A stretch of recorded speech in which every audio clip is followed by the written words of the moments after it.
So, good morning everyone. Welcome to DPWH Camarines Sur First District Engineering Office. Today is June 4, 2026, and today our activity is the pre-bid conference for projects with contract ID 26GFD03 and 26FD007. Let us have first the opening prayer and roll call of attendance. Holy Spirit, Father, we thank you for gathering us today as we begin this procurement activity. Grant us wisdom, integrity, fairness, and transparency in all our actions and decisions. Guide us to uphold honesty and accountability, and help us work together for the best interests of the public we serve. May this process be conducted with professionalism, respect, and in accordance with the principle of good governance. We ask for your guidance and blessings throughout this activity. Amen.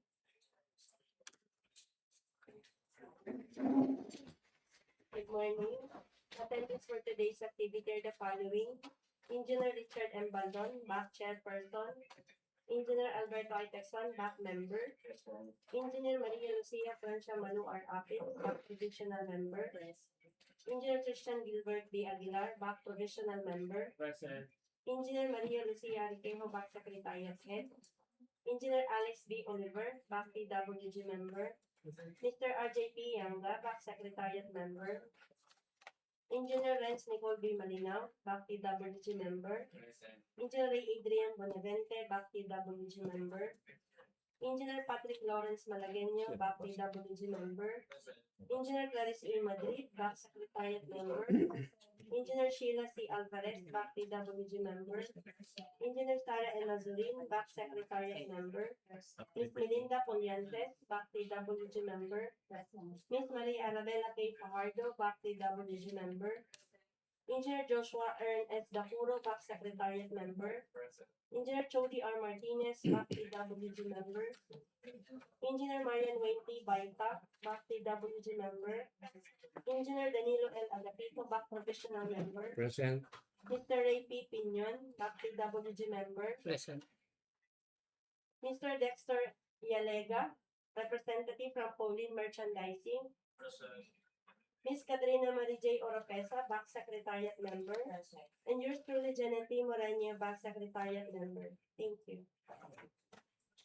Thank you, Ma'am Janet and Ma'am Kat.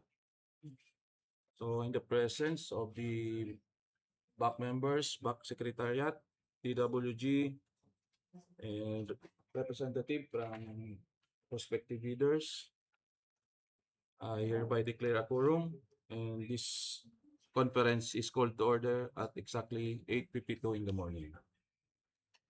So let's now proceed to the presentation of the project details. May I request Engineer Apil to please present the project. Good morning, everyone. For contract ID 26FD007, Cluster 2, Convergence and Special Support Program, Basic Infrastructure Program, BIP, Multipurpose Building, Facilities to Support Services, Construction of Multipurpose Building, Ragay Sur.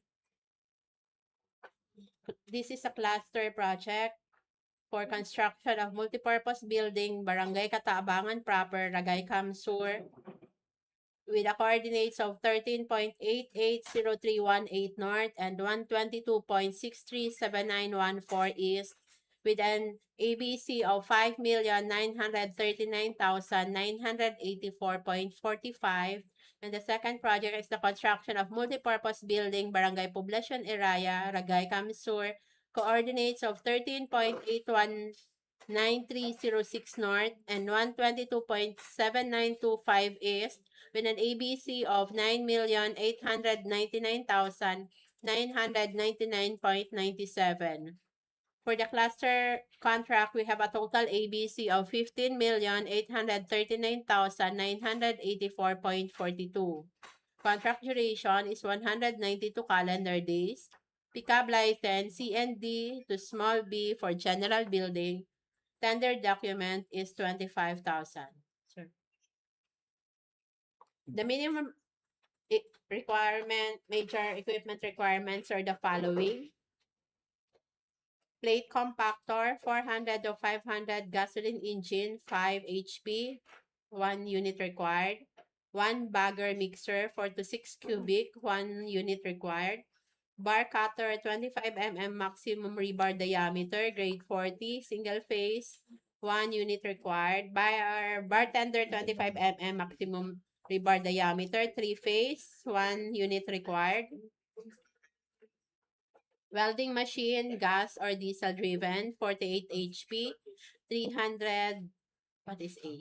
Amperes. 1 unit required. Cutting outfit, 1 unit.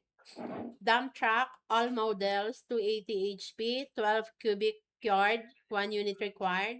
Boom truck, NXG 1160 D3ZAL1X, 197 HP, 1 unit required. Minor tools enough. For the contract similar to the project shall be those described as follows. For contract ID 26FD007, BACWOBLC building construction without piles, low-rise, concrete frames, 1 to 5 story. Similar category of works.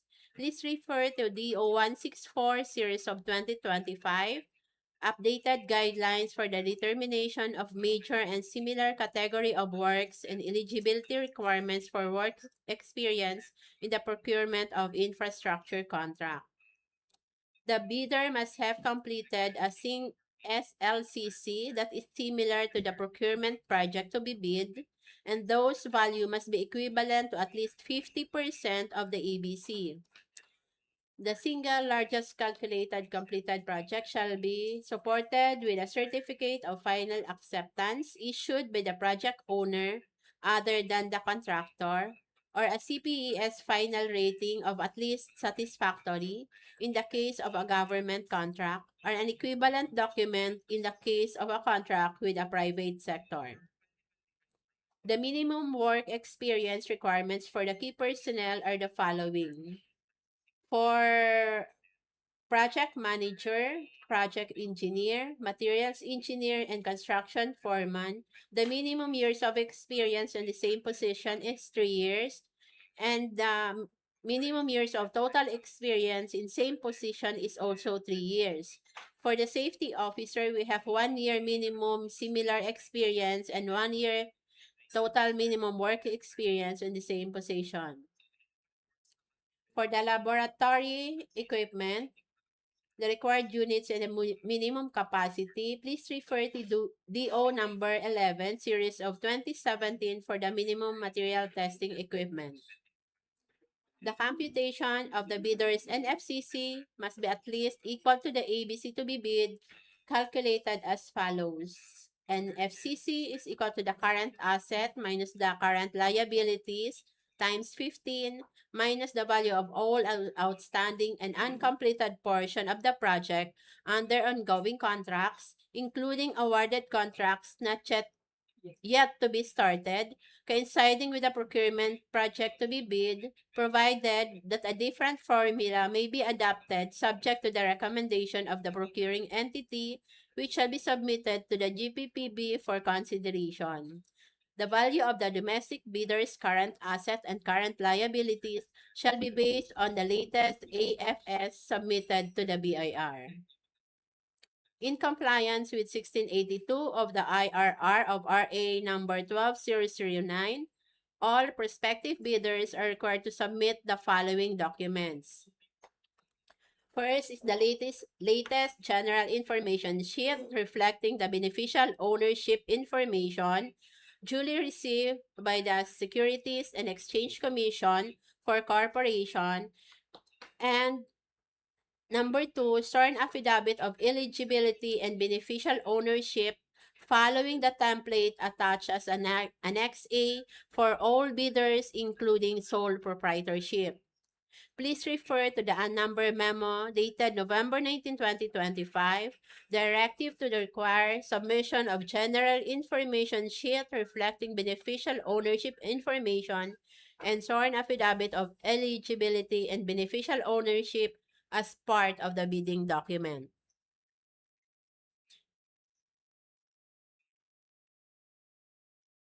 Bill of quantities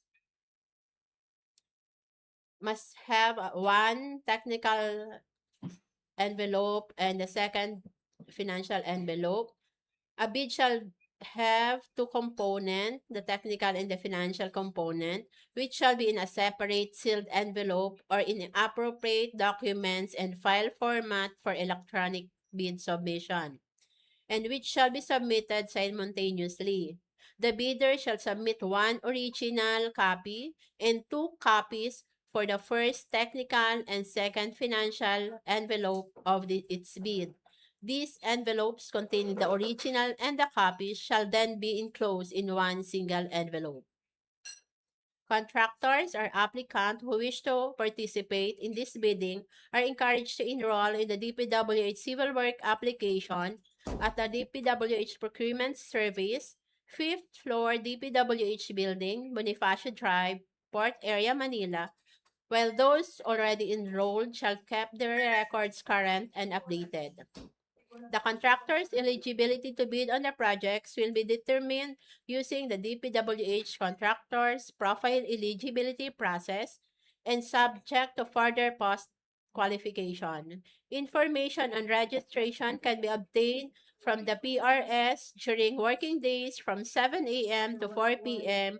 or at the DPWH website www.dpwh.gov.ph.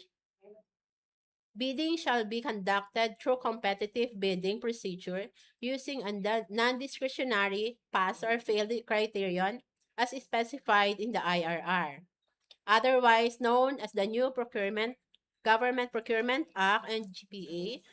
The contract shall be awarded to the lowest calculated responsive bid who was determined as such during post-qualification. Bidding is restricted to Filipino citizen, sole proprietorship, cooperatives, and partnership or organization with at least 60% interest or outstanding capital stock belonging to the citizens of the Philippines. Interested bidders may obtain further information from DPWH Camarines Sur 1st DEO Procurement Unit Office and inspect the bidding documents at Barasca Naaman Kamsur during weekdays Monday to Thursday from 8 a.m. to 5 p.m. A complete set of bidding documents may be acquired by interested bidders from May 28 to June 17, 2027. It may also be downloaded free of charge from the website of the Philippine Government Electronic Procurement System, www.philjobs.gov.ph, and the website of the procuring entity, www.dpwh.gov.ph, provided that bidder shall pay the applicable fee for the bidding documents not later than the submission of their bid. Bid submission may be done manually or electronically or online. However, bidder should only select one mode of submission, either manual or electronic. Similar to manual submission, the guidelines for the preparation and submission of an electronic bids are obtained in the BDS. Bid must be duly received by the BAC Secretariat at the DE and ADIS Conference Room, DPWH Camarines Sur 1st DEO, Barasca Naaman Kamsur, for manual submission or at electronic bids_Kamsur 1 at dpwh.gov.ph for electronic submission on or before June 17, 2026, 10 a.m. All bids must be accompanied by a bid securing in any of the acceptable forms and in the amount stated in the ITB clause number 16. Bid opening shall be on June 17, 2026, 10 a.m. at DE and ADIS Conference Room, DPWH Camarines Sur 1st DEO, Baras Kamsur. Bids will be opened in the presence of the bidder's representative who choose to attend the activity. Late bids shall not be accepted.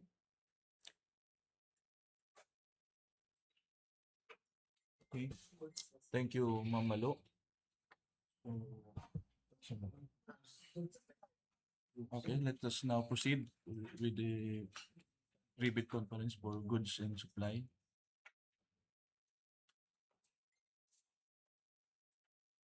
For 26 GFD03, supply and delivery of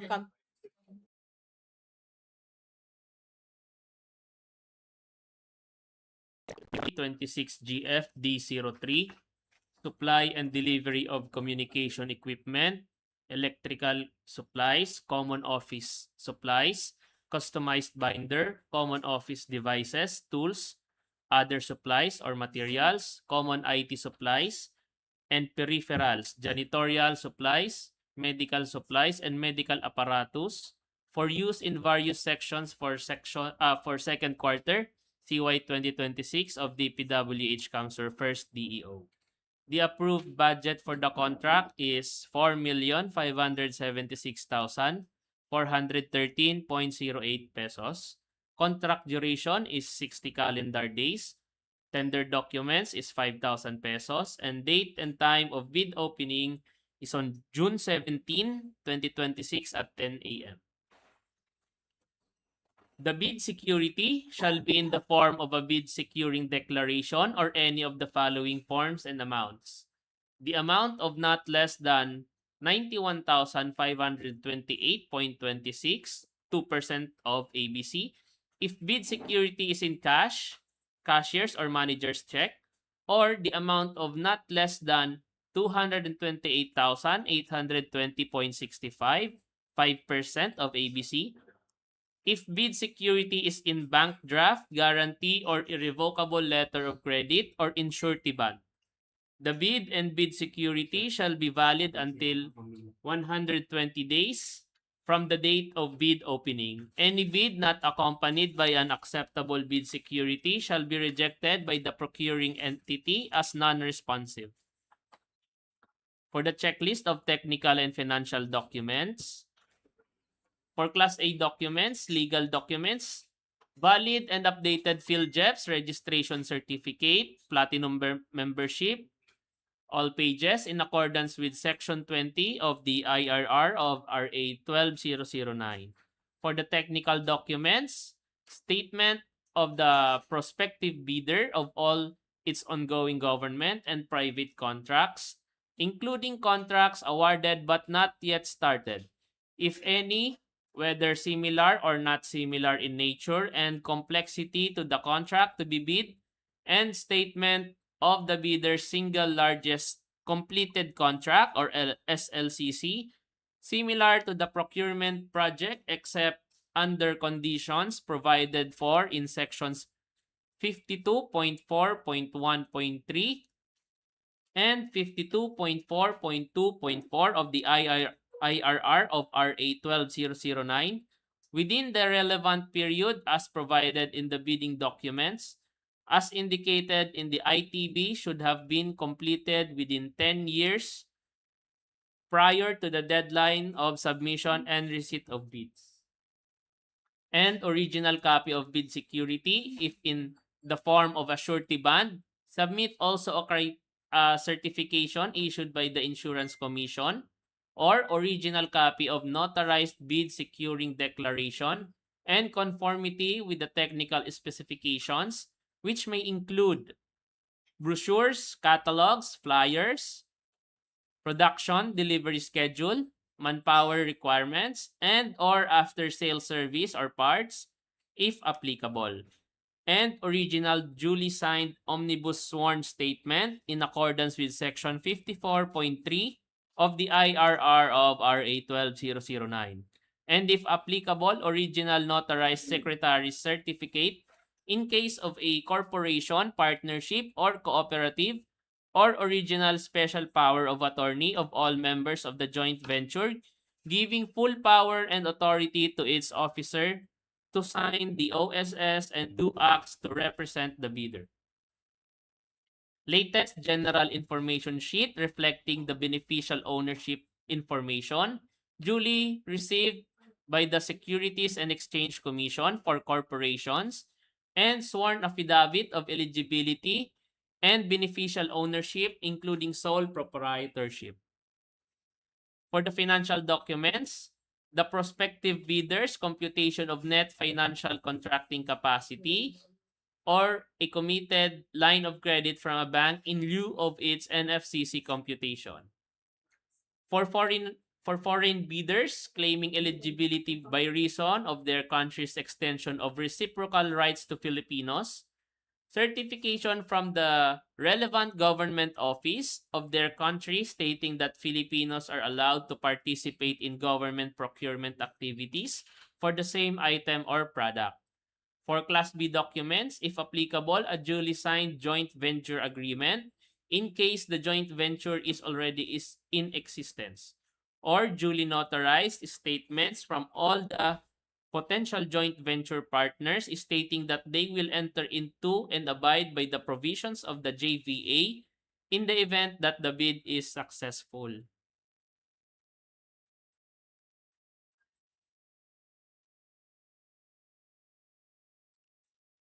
The second bid envelope shall contain the following financial documents: original copy of duly signed and accomplished financial bid form, and original of duly signed and accomplished price schedules.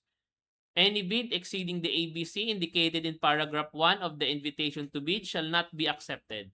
Other documentary requirements under RA number 12009, please indicate the brand for each item being offered.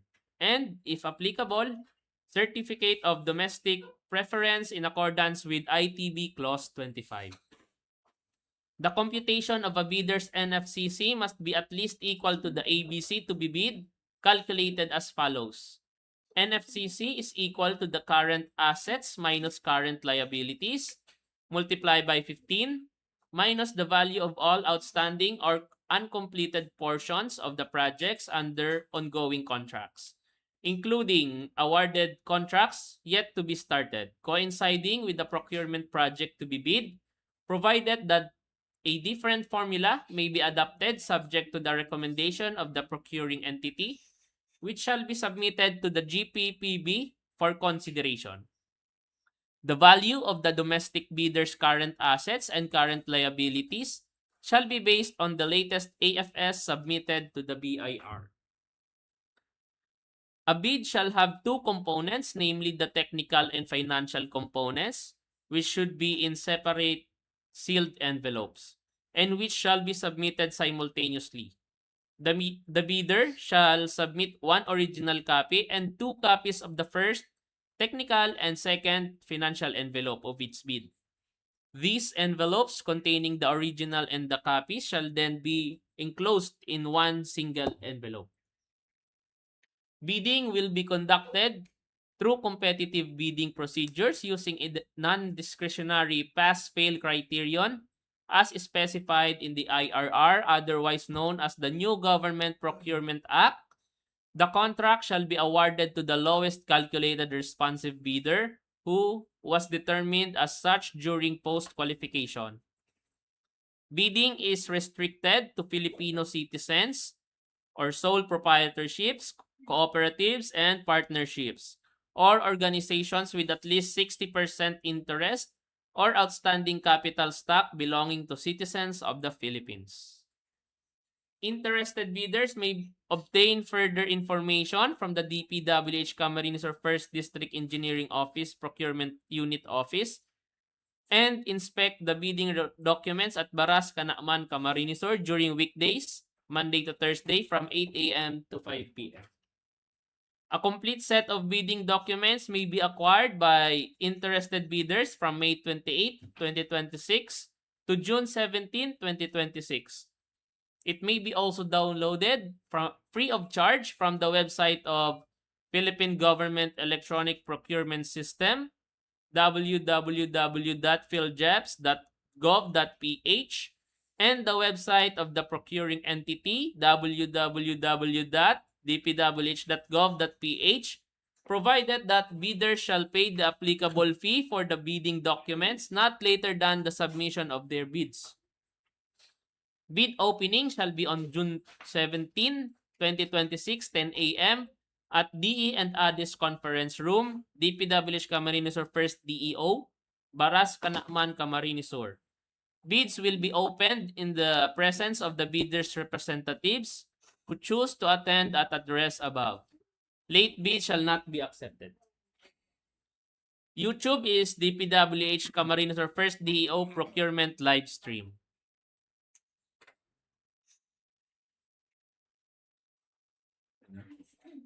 Okay, thank you, Engineer Aguilar. So may I remind again everyone that the opening of bids for these projects is on June 17, 2026 at 10 o'clock in the morning. So should anyone have clarification, questions, or comments, please raise now. Engineer Dexter from Bangla Base. Clarify ko lang po yung 15 yung multiplier sa if 15 talaga o Constant yun. kung 15 guys. You have 60 calendar days pa. Fixed na po.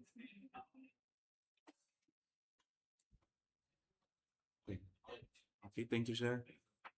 So if there are no other questions and there being no other matters to discuss, so, this conference is hereby adjourned at exactly 9:15 in the morning.